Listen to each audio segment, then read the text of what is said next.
अग्नि महापुराण 92वां अध्याय। प्रतिष्ठा के अंगभूत शिलान्यास की विधि का वर्णन। भगवान शिव कहते हैं, स्कंद, अब मैं संक्षेप से और क्रमशः प्रतिष्ठा का वर्णन करूंगा। पीठ शक्ति है और लिंग शिव। इन दोनों पीठ और लिंग अथवा शक्ति और शिव के योग में शिव संबंधी मंत्रों द्वारा प्रतिष्ठा की विधि संपादित होती है। प्रतिष्ठा आदि 5 भेद हैं। उनका स्वरूप तुम्हें बता रहा हूं। जहां ब्रह्मशिला का योग हो वहां विशेष रूप से की हुई स्थापना प्रतिष्ठा कही गई है। पीठ पर ही यथायोग्य जो अर्चा विग्रह को पधराया जाता है उसे स्थापन कहते हैं। प्रतिष्ठा ब्रह्मशिला से भिन्न की स्थापना को स्थिर स्थापन कहते हैं। लिंग के आधार पूर्वक जो स्थापना होती है उसे उत्थापन कहा गया है। जिस प्रतिष्ठा में लिंग को आरोपित करके विद्वानों द्वारा उसका संस्कार किया जाता है उसकी आस्थापन संज्ञा है। ये शिव प्रतिष्ठा के 5 भेद हैं। आस्थान और उत्थान भेद से विष्णु आदि की प्रतिष्ठा 2 प्रकार की मानी गई है। इन सभी प्रतिष्ठाओं में चैतन्य स्वरूप परमशिव का नियोजन करे। पदाध्वा आदि भेद से प्रासादों में भी 5 प्रकार की प्रतिष्ठा बताई गई है। प्रासाद की इच्छा से पृथ्वी की परीक्षा करे। जहां की मिट्टी का रंग श्वेत हो और घी की सुगंध आती हो वह भूमि ब्राह्मण के लिए उत्तम बताई गई है। इसी तरह क्रमशः क्षत्रिय के लिए लाल तथा रक्त की सी गंध वाली मिट्टी, वैश्य के लिए पीली और सुगंधयुक्त मिट्टी वाली तथा शूद्र के लिए काली एवं सुरा की सी गंध वाली मिट्टी से युक्त भूमि श्रेष्ठ कही गई है। पूर्व, ईशान, उत्तर अथवा सब और नीची और मध्य में ऊंची भूमि प्रशस्त मानी गई है। 1 हाथ गहराई तक खोदकर निकाली हुई मिट्टी यदि फिर उस गड्ढे में डाली जाने पर अधिक हो जाए तो वहां की भूमि को उत्तम समझे अथवा जल आदि से उसकी परीक्षा करे। हड्डी और कोयले आदि से दूषित भूमि का खोदने, वहां गौन को ठहराने अथवा बारंबार जोतने आदि के द्वारा अच्छी तरह शोधन करे। नगर, ग्राम, दुर्ग, गृह और प्रासाद का निर्माण कराने के लिए उक्त प्रकार से भूमि शोधन आवश्यक है। मंडप में द्वार पूजा से लेकर मंत्र तर्पण पर्यंत संपूर्ण कर्म का संपादन करके विधिपूर्वक घोरास्त्र सहस्त्रयाग करे। बराबर करके लिपि पुती भूमि पर दिशाओं का साधन करे। सुवर्ण, अक्षत और दही के द्वारा प्रदक्षिण क्रम से रेखाएं खींचे। मध्य भाग से ईशान कोष्ठ में स्थित भरे हुए कलश में शिव का पूजन करे। फिर वास्तु की पूजा करके उस कलश के जल से कुदाल आदि को सींचे। मंडप से बाहर राक्षसों और ग्रहों का पूजन करके दिशाओं में विधिपूर्वक बलि दे। कलश में पूजा करके लग्न आने पर अग्निकोणवर्ती कोष्ठ में पहले जिसका अभिषेक किया गया था उस मधुलिप्त कुदाल से धरती खुदावे और मिट्टी को नैऋत्य कोण में फेंके। खोदे गए गड्ढे में कलश का जल गिरा दे। फिर भूमि का अभिषेक करके कुदाल आदि को नहलाकर उसका पूजन करे। तत्पश्चात दूसरे कलश को 2 वस्त्रों से आच्छादित करके ब्राह्मण के कंधे पर रखकर गाजे बाजे और वेदध्वनि के साथ नगर की पूर्व सीमा के अंत तक जितनी दूर जाना अभीष्ट हो उतनी दूर ले जाए और वहां क्षण भर ठहरकर वहां से नगर के चारों ओर प्रदक्षिणी क्रम से चलते हुए ईशान कोण तक उस कलश को घुमावे। साथ ही सीमांत चिन्हों का अभिषेक करता रहे। इस प्रकार रुद्र कलश को नगर के चारों ओर घुमाकर भूमि का परिग्रह करे। इस क्रिया को अर्घ्यदान कहा गया है।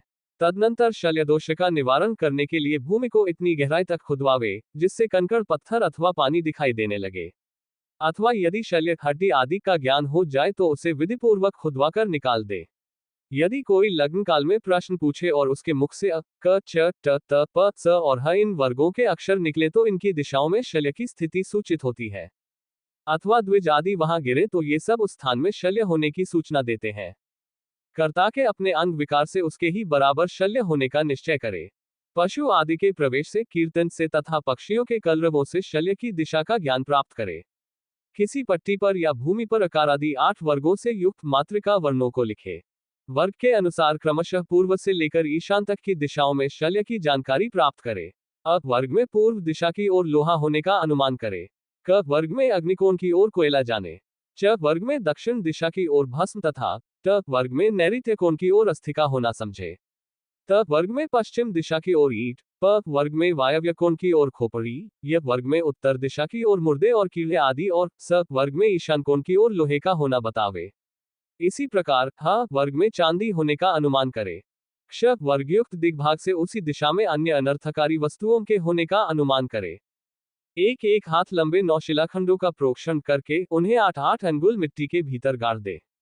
फिर वहां पानी डालकर उन पर मुदगर से आघात करे। जब वे प्रस्तर 3/4 भाग तक गड्ढे के भीतर धंस जाएं तब उस खाद को भरकर लीप पोत कर वहां की भूमि को बराबर कर दे। ऐसा करवाकर गुरु सामान्य अर्घ्य हाथ में लिए आगे बताए जाने वाले मंडल या मंडप की ओर जाए। मंडप के द्वार पर द्वारपालों का पूजन आदर सत्कार करके पश्चिम द्वार से उसके भीतर प्रवेश करे। वहां आत्मशुद्धि आदि कुंड मंडप का संस्कार करे। कलश और वारधानी आदि का स्थापन करके लोकपालों तथा शिव का अर्चन करे। अग्नि का जनन और पूजन आदि सब कार्य पूर्ववत करे। तत्पश्चात गुरु यजमान के साथ शिलाओं के स्नान मंडप में जाए। वे शिलाएं प्रासाद लिंग के 4 पाए हैं। उनके नाम है क्रमशः धर्म, ज्ञान, वैराग्य और ऐश्वर्य। अधर्म, अज्ञान, अवैराग्य और अनैश्वर्य आदि। उनकी ऊंचाई 8 अंगुल की हो तो अच्छी मानी गई है। वे चौकोर हो और उनकी लंबाई 1 हाथ की हो, इस माप से प्रस्तर की शिलाएं बनवानी चाहिए। ईंटों की शिलाओं का माप आधा होना चाहिए। प्रस्तर खंड से बने हुए प्रासाद में जो शिलाएं उपयोग में लाई जाया अथवा ईंटों के बने हुए मंदिर में जो ईंटें लगे, उनमें से 9 शिलाएं अथवा ईंटें वज्र आदि चिन्हों से अंकित हो अथवा 5 शिलाएं कमल के चिन्हों से अंकित हो। इन अंकित शिलाओं से ही मंदिर निर्माण का कार्य आरंभ किया जाए। 5 शिलाओं के नाम इस प्रकार हैं: नंदा, भद्रा, जया, रिक्ता और पूर्णा। इन 5 के निधि कुंभ इस प्रकार हैं: पद्म, महापद्म, शंख, मकर और समुद्र। 9 शिलाओं के नाम इस प्रकार हैं: नंदा, भद्रा, जया, पूर्णा, अजिता, अपराजिता, विजया, मंगला और नवमी शिला धरणी है। इन नवों के निधिकलश क्रमशः इस प्रकार जानने चाहिए: सुभद्र, विभद्र, सुनंद, पुष्पदंत, जय, विजय, कुंभ, पूर्व और उत्तर। प्रणव में आसन देकर अस्त्र मंत्र से ताड़न और उल्लेखन करने के पश्चात इन सब शिलाओं को सामान्य रूप से कवच मंत्र से अवगुंठित करना चाहिए। अस्त्र मंत्र के अंत में फू फट लगाकर उसका उच्चारण करते हुए मिट्टी, गोबर, गोमूत्र, कषाय तथा गंधयुक्त जल से मल स्नान करावे। तत्पश्चात विधिपूर्वक पंचगव्य और पंचामृत से स्नान कराना चाहिए। इसके बाद गंधयुक्त जल से स्नान कराने के अनंतर अपने नाम से अंकित मंत्र द्वारा फल, रत्न, सुवर्ण तथा गोशिन के जल से और चंदन से शिला को चर्चित करके उसे वस्त्रों से आच्छादित करे। खड़ुत आसन देकर यागमंडप की परिक्रमा करके उस शिला को ले जाए और हृदय मंत्र द्वारा उसे शय्या अथवा कुश के बिस्तर पर सुला दे। वहां पूजन करके बुद्धि से लेकर पृथ्वी पर्यंत तत्व समूहों का न्यास करने के पश्चात त्रिखंड व्यापक तत्वत्रय का उन शिलाओं में क्रमशः न्यास करे। बुद्धि से लेकर चित्त तक, चित्त के भीतर मातृका तक और तन्मात्रा से लेकर पृथ्वी पर्यंत शिव तत्व, विद्या तत्व तथा आत्म तत्व की स्थिति है। पुष्पमाला आदि से चिन्हित स्थानों पर हृदय मंत्र से पूजन करे। पूजन के मंत्र इस प्रकार क्रमशः तीनों तत्वों का अपने मंत्र से और तत्वेशों का है: ओम हम शिवतत्वाय नमः, ओम हा शिवतत्वाधिपाय रुद्राय नमः, ओम हा विद्यातत्वाय नमः, ओम हा विद्यातत्वाधिपाय विष्णुवे नमः, ओम हा आत्मतत्वाय नमः, ओम हा आत्मतत्वाधिपत्ये ब्रह्मणे नमः। प्रत्येक तत्व और प्रत्येक शिला में पृथ्वी, अग्नि, यजमान, सूर्य, जल, वायु, चंद्रमा और आकाश इन 8 मूर्तियों का न्यास करे। फिर क्रमशः शर्व, पशुपति, उग्र, रुद्र, भव, ईश्वर या ईशांत महादेव तथा भीम इन मूर्तिश्वरों का न्यास करे। मूर्तियों तथा मूर्तिश्वरों के मंत्र इस प्रकार हैं: ओम धरामूर्ते नमः, ओम धराधिपत्ये शर्वाय नमः। इसके बाद अनंत आदि लोकपालों का क्रमशः अपने मंत्रों से न्यास करे। इंद्र आदि लोकपालों के बीज आगे बताए जाने वाले क्रम से यो जानने चाहिए: लू, रू, यू, बू, श्रिन, पू, सु, हु, सु।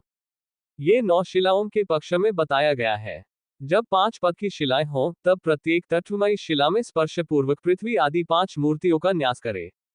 उक्त मूर्तियों के 5 मूर्तिश इस प्रकार है: ब्रह्मा, विष्णु, रुद्र, ईश्वर और सदाशिव। इन 5 का उक्त 5 मूर्तियों में पूर्ववत पूजन करना चाहिए। ओम पृथ्वी मूर्ते नमः, ओम पृथ्वी मूर्त्यधिपत्ये ब्रह्मणे नमः इत्यादि मंत्र पूजन के लिए जानने चाहिए। क्रमशः 5 कलशों का अपने नाम मंत्रों से पूजन करके उन्हें स्थापित करे। मध्यशिला के क्रम से विधिपूर्वक न्यास करे। विभूति, कुशा और तिलों से अस्त्र मंत्र द्वारा प्राकार की कल्पना करे। कुंडों में आधार शक्ति का न्यास और पूजन करके तत्वों, तत्वाधिपों, मूर्तियों तथा मूर्तिश्वरों का घृत आदि से तर्पण करे। तत्पश्चात ब्रह्मात्म शुद्धि के लिए मूल के अंगभूत ब्रह्म मंत्रों द्वारा क्रमशः 100 आहुतियां देकर पूर्णाहुति पर्यंत होम करने के पश्चात शांति जल से शिलाओं का प्रोक्षण पूर्वक पूजन करे। कुशाओं द्वारा स्पर्श करके प्रत्येक तत्व में क्रमशः सान्निध्य और संधान करके फिर शुद्ध न्यास करे। इस प्रकार जाकर 3 भागों में कर्म करे। मंत्र यो है: ओम आम ईम आत्मतत्व विद्या तत्वाभ्य नमः इति। कुश के मूल आदि से क्रमशः तत्वेश आदि 3 का स्पर्श करे। इसके बाद ह्रस्व दीर्घ के प्रयोग पूर्वक तत्वानुसंधान करे। इसके लिए मंत्र यो है: ओम इन उ विद्या तत्व शिव तत्वाभ्य नमः। तदनंतर घी और मधु से भरे हुए पंचरत्नयुक्त और पंचगव्य से अग्रभाग में अभिषिक्त 5 कलशों का, जिनके देवता पंच लोकपाल हैं, अपने मंत्रों से पूजन करके उनके निकट होम करे। फिर समस्त शिलाओं के अधिदेवताओं का ध्यान करे। वे शिलाधिदेवता विद्या स्वरूप हैं, स्नान कर चुके हैं। उनकी अनकौंती सुवर्ण के समान उद्दीप्त होती है। वे उज्ज्वल वस्त्र धारण करते हैं और समस्त आभूषणों से संपन्न है। न्यूनतादि दोष दूर करने के लिए तथा वास्तु भूमि की शुद्धि के लिए अस्त्र मंत्र द्वारा पूर्णाहुति पर्यंत 100 आहुतियां दे। इस प्रकार आदि आग्नेय महापुराण में प्रतिष्ठा के अंगभूत शिलान्यास की विधि का वर्णन नामक 92वां अध्याय पूरा हुआ।